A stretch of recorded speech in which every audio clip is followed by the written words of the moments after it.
अस्सलाम वालेकुम। मेरा नाम डॉक्टर शफीक चीमा है। मैं diplomat American board of internal medicine और नेफ्रोलॉजी हूँ।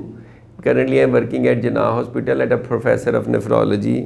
आज हम बात करेंगे ब्लड प्रेशर की कि जो sudden rise in blood pressure है कि अचानक ब्लड प्रेशर आपका बहुत ज़्यादा हो जाता है।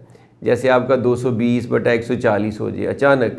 आपको वैसे ब्लड प्रेशर था, कंट्रोल था या नहीं भी था, दोनों सूरतों में अगर सडनली आपका ब्लड प्रेशर बहुत ज़्यादा इंक्रीज़ हो जाता है तो इस सिचुएशन में क्या करना चाहिए।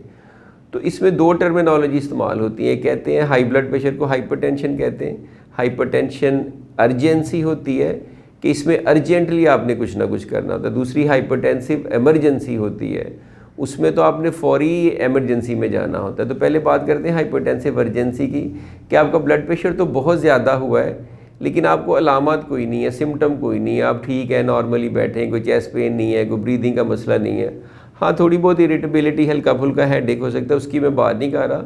थोड़ा आप अनईजी हो सकते हैं या आपने चेक किया तो ज़्यादा है तो आप परेशान हो गए हैं। तो इस सिचुएशन में कोई घबराने की ज़रूरत नहीं होती, नो नीड टू वरी, कोई परेशान होने की ज़रूरत नहीं होती। इसमें आप मल्टीपल चीज़ें कर सकते हैं। एक तो आप ये देखें कि आपने ब्लड प्रेशर की मेडिसिन आज की ली हैं, वो ठीक मेडिसिन थी, एक्सपायर्ड तो नहीं थी, कोई ऐसा इशू तो नहीं था। दूसरा, अगर आपकी ब्लड प्रेशर की मेडिसिन एडजस्ट तो नहीं होने वाली, बड़े अरसे से आप खुद ही ले रहे हैं तो all of a sudden blood pressure आपका ज़्यादा होना शुरू हो गया तो सडनली इंक्रीज़ हो गया। तीसरा, आपने रिसेंटली ये हो सकता है कि कोई सॉल्ट इंटेक ज़्यादा लिया हो, कोई बर्गर, कोई फ्राइज़, कोई ऐसी चीज़ खा ली हो जिसमें बहुत ज़्यादा सॉल्ट लोड हो, उससे भी आपका सडनली ब्लड प्रेशर इंक्रीज़ कर सकता है। इस सिचुएशन में लोग करते क्या हैं कि फ़ौरी तौर पे एक दो टैबलेट होती है जैसे कैपोटिन, वो ज़ुबान के नीचे रखते हैं। वो नहीं करना चाहिए, वो डेंजरस हो सकती है। मैंने इस पर अलहदा से वीडियो बनाई है, वो आप देख सकते हैं। इसमें आप ऑब्वियसली अगर आप if you could get hold of your doctor, अपने डॉक्टर से बात कर सकते हैं तो उससे मशवरा करें कि आपको क्या करना चाहिए ताकि वो आपको गाइड करें। अपने डॉक्टर से इजीली आप अपॉइंटमेंट लें, जितना जल्दी मुमकिन हो उसी दिन दिखा सकें तो दैट वुड बी बेटर। आप इवन किसी करीबी क्लिनिक में जा सकते हैं, अपना ब्लड प्रेशर रीचेक कर सकते हैं, मेक श्योर कर सकते हैं। लेकिन ये कोई लाइफ एंड डेथ इमरजेंसी नहीं होती। इसमें आपकी बेसिकली ब्लड प्रेशर की मेडिसिन एडजस्ट होनी होती हैं। अगर आपने ब्लड प्रेशर की कोई मेडिसिन मिस की है तो वो ले लें।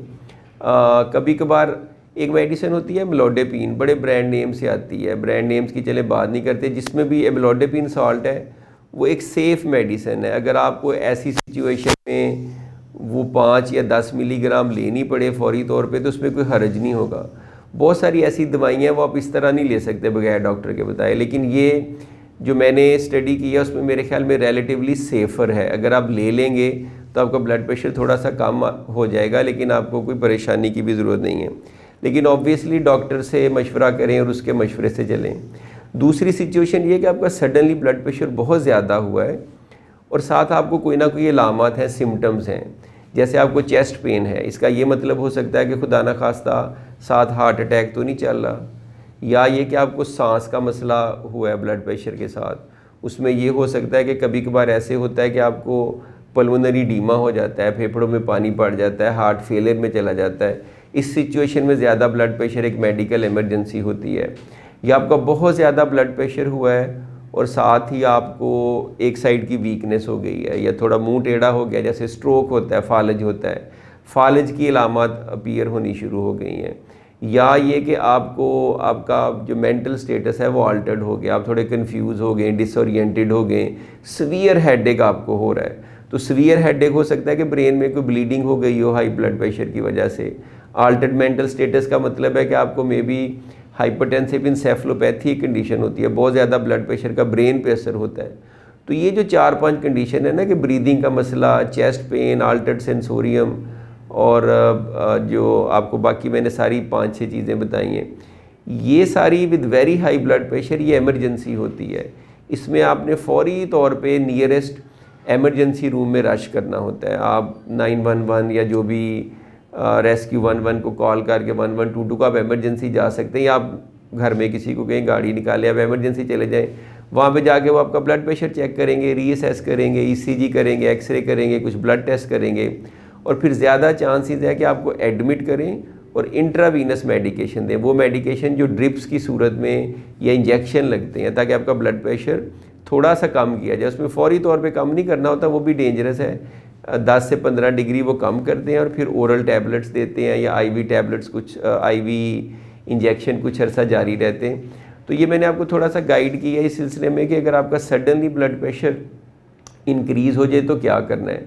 अगर सिम्टम नहीं है तो कोई परेशानी की बात नहीं है, कोई इमरजेंसी नहीं है, आप आराम से रिलैक्स होके उसको मैनेज कर सकते हैं। और अगर ये वाली अलामात हैं जो मैंने आपको बताई हैं, ब्रीदिंग या चेस्ट पेन या सडन सीवियर हेडेक, तो ये फिर इमरजेंसी है, इसमें आपने फ़ौरन इमरजेंसी रूम में जाना है। तो इस तरह से आप अपने आप को थोड़ा सा वो मैनेज कर सकते हैं। बेस्ट है कि अगर उस वक्त किसी डॉक्टर से या नेफ्रोलॉजिस्ट से बात हो जाए। तो थैंक यू वेरी मच। उम्मीद है आपको ये वीडियो पसंद आई होगी। तो अगर आप चाहते हैं कि इस तरह की और वीडियोस भी देखें किडनी से रिलेटेड, ब्लड प्रेशर से रिलेटेड, किडनी डाइट से रिलेटेड, तो आप काइंडली चैनल सब्सक्राइब करें, लोगों के साथ वीडियो शेयर करें और लाइक करें। Thank you.